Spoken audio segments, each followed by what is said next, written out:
Hello and welcome to Carlos Castaneda, the Wheel of Time, the wisdom of the shamans or sorcerers of ancient Mexico. So I'm going to be discussing some quotes from these 12 fascinating and wonderful books by Carlos Castaneda under the tutelage of the shaman teacher Don Juan Matus. Quotations from the Teachings of Don Juan.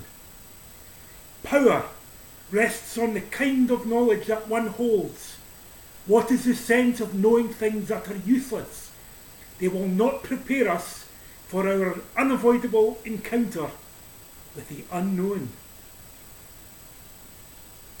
So, it's useless, pointless in fact, futile, to just gather information from books, even from experiences, and hold it in our minds. If we can't use it, what's the use of having that knowledge? Knowledge must become power. We must be able to act upon it.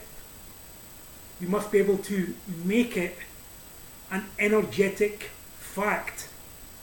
You see, it's pointless just to hold useless facts in one's head. What good are they going to do? They won't prepare you for your inevitable encounter with death, which is the ultimate unknown. And most of us are afraid of death. We don't know what's going to happen on the other side of the Great Divide. But if we gather energy, knowledge, real knowledge, power, we can prepare ourselves for that encounter, because energy is the only thing that we can take with us. Money, possessions, people, all of them are ephemeral, temporal. We can't take them with us at death. The only thing we can take is our energy, our virtue, our character, our impeccable spirit. Nothing in this world is a gift. Whatever has to be learned must be learned the hard way.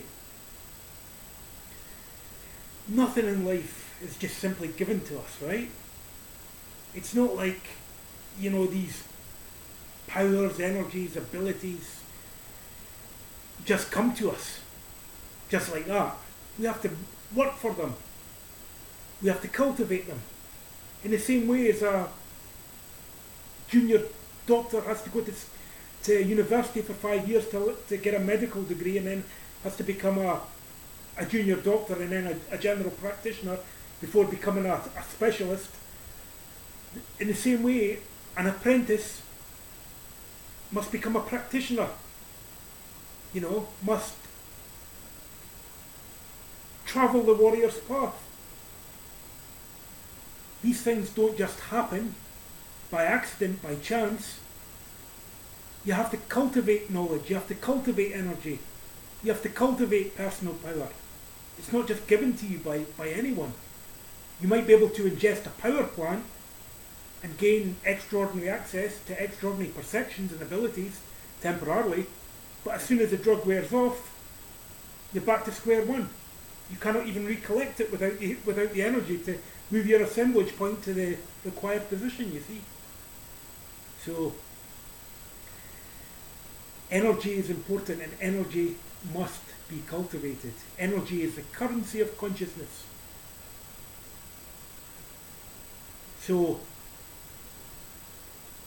it takes work, it takes discipline, diligence, meditation, inner silence, the right diet, not indulging in things, not occupying the mind with trivialities. When the mind is silent,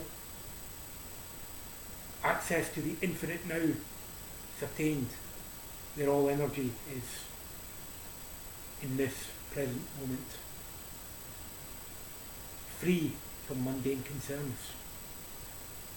Free from the known. A man goes to knowledge as he goes to war, wide awake, with fear, with respect, and with absolute assurance. Going to knowledge or going to war in any other manner is a mistake, and whoever makes it might never live to regret it. When a man has fulfilled all four of these requisites, to be wide awake, to have fear, respect, and absolute assurance, there are no mistakes for which he will have to account. Under such conditions, his acts lose the blundering quality of the acts of a fool.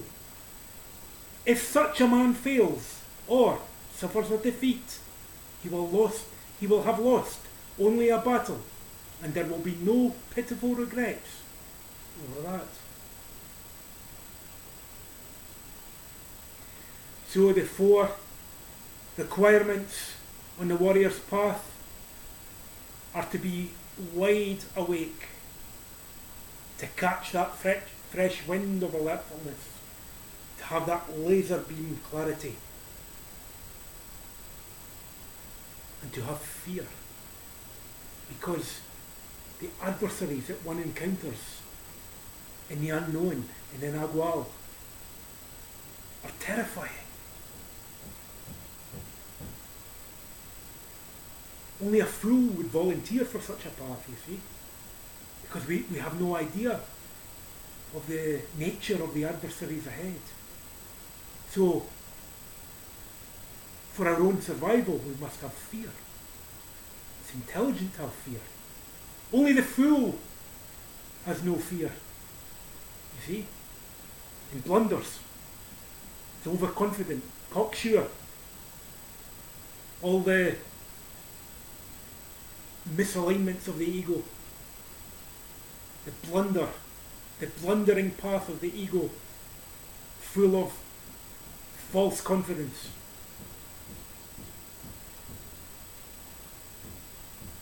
A warrior must also have respect and reverence for the spirit powers, the allies that lie on his path, her path. And absolute assurance. Because if you approach this in an irreverent, disrespectful manner, then you're going to become a cropper. Because the warrior's path is a very serious path. The sorcerer's journey is a most serious undertaking. Not serious as in miserable and rigid and, morbid, somber, that kind of seriousness. A warrior has to laugh and have humour, but serious is the profound nature of the phenomena encountered on the warrior's path.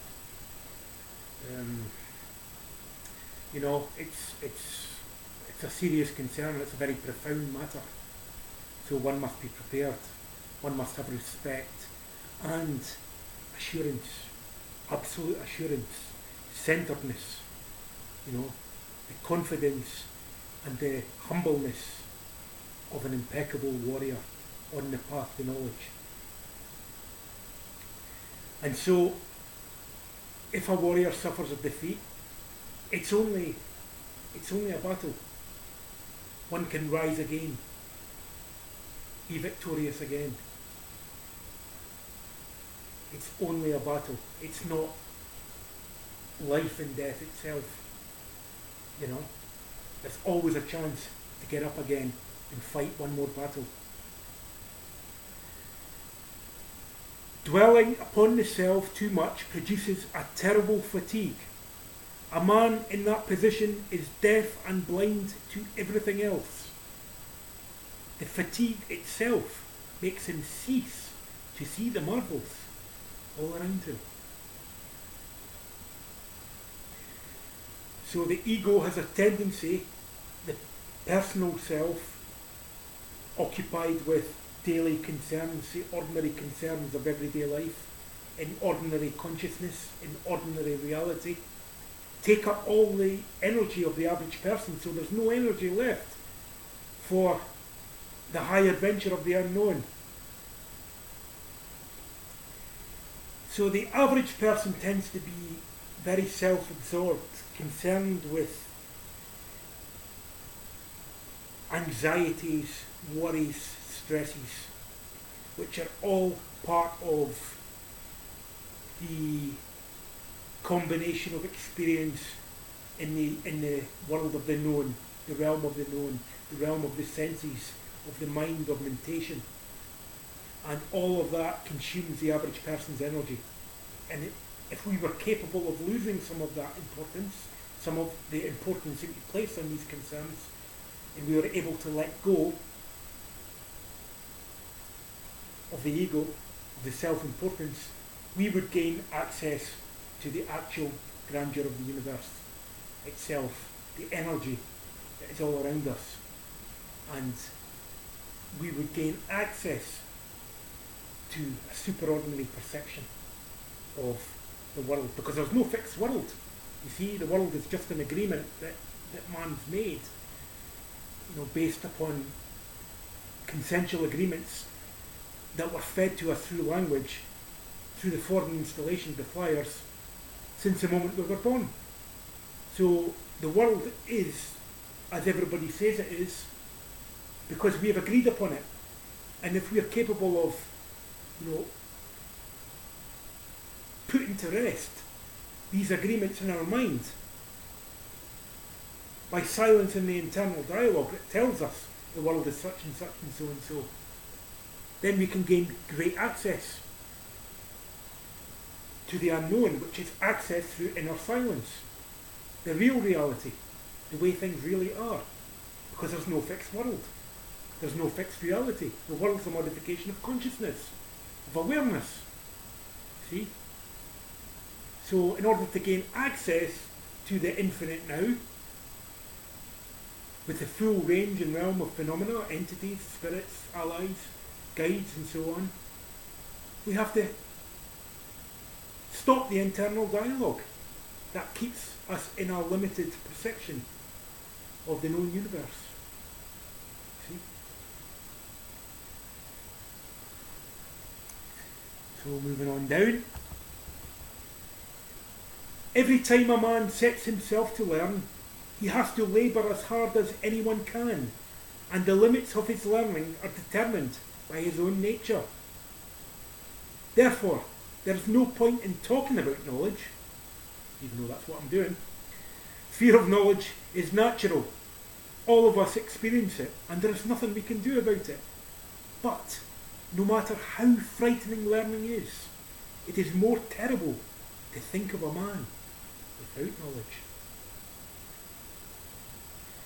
For no matter how terrifying the sorcerer's path is, no matter how challenging the warrior's journey can be, and how fearful it can make us, it's more terrifying indeed to think of a person that lives in ignorance, that has no knowledge of this stupendous and magnificent universe, this mysterious world.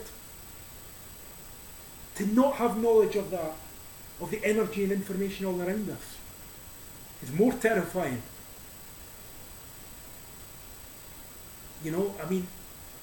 Knowledge is not going to kill us. We might get uncomfortable, we might have fear, but we're not going to die from it, hopefully, if we have a strong heart, and we enter into the warrior's journey wholeheartedly, with power, with energy. Then we're not going to die just because we're a little uncomfortable, or because, everything is there to challenge us, is there for a purpose, there for a reason,